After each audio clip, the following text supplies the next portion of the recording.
Homeopathy കുട്ടികൾക്കും അതുപോലെ തന്നെ ചെറിയ അസുഖങ്ങൾക്കുമുള്ള ചികിത്സാ സമ്പ്രദായമാണെന്ന് ധരിച്ചു വെച്ചിരിക്കുന്ന കുറേ പേരുണ്ട്.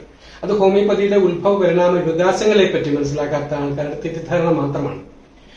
നമുക്കുണ്ടാകുന്ന പല അസുഖങ്ങളും സെൽഫ് ലിമിറ്റഡ് ആണ്. അത് കുറെയൊക്കെ ചികിത്സയില്ലാതെ തന്നെ മാറിപ്പോകുന്നുണ്ട്. എന്നാൽ അതിനപ്പുറത്തേക്ക് വളരുന്ന പല സങ്കീർണമായ രോഗങ്ങളുണ്ട്.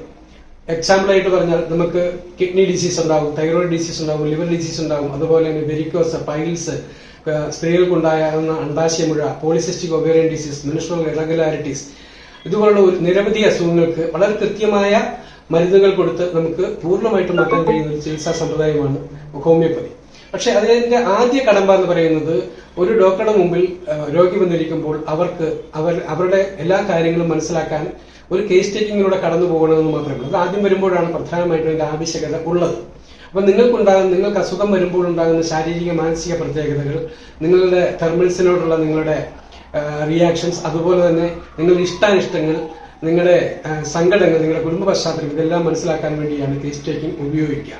അത്തരത്തിൽ കൃത്യമായ കേസ് ടേക്കിങ്ങിലൂടെ ഒരു ഡോക്ടർക്ക് നിങ്ങൾക്ക് വേണ്ട കൃത്യമായ മരുന്ന് കണ്ടെത്താനും ആ മരുന്നിന്റെ കൃത്യമായ പൊട്ടൻസി നിശ്ചയിക്കാനും അത് കൃത്യമായി റിപ്പീറ്റ് ചെയ്യാനും ഒക്കെയുള്ള സാധ്യതകൾ തുറന്നു കിട്ടുന്നു. അതുവഴി തീർച്ചയായിട്ടും നിങ്ങളുടെ എത്ര പഴകിയ രോഗങ്ങൾക്കും ശാശ്വതമായി പരിഹരിക്കാൻ ഒരു ഹോമിയോ ഡോക്ടറിന് കഴിയുന്നു, അല്ലെങ്കിൽ ഹോമിയോപ്പതി കഴിയുന്നു. അതുകൊണ്ട് തീർച്ചയായിട്ടും നിങ്ങൾ ചികിത്സ തിരഞ്ഞെടുക്കുമ്പോൾ ഹോമിയോപ്പതിക്ക് ആദ്യ പ്രിഫറൻസ് കൊടുക്കുക. കാരണം അത് സങ്കീർണതകളിലേക്ക് വളരാതെ നിങ്ങളുടെ അസുഖത്തെ വേരോടെ പിഴുതെറിയാൻ നിങ്ങളെ സഹായിക്കുന്നു. എല്ലാവർക്കും നല്ലൊരു ആരോഗ്യ ഭാവി ആശംസിക്കുന്നു. ആരോഗ്യ സംരക്ഷണം ഹോമിയോപ്പതിയിലൂടെ. All the best.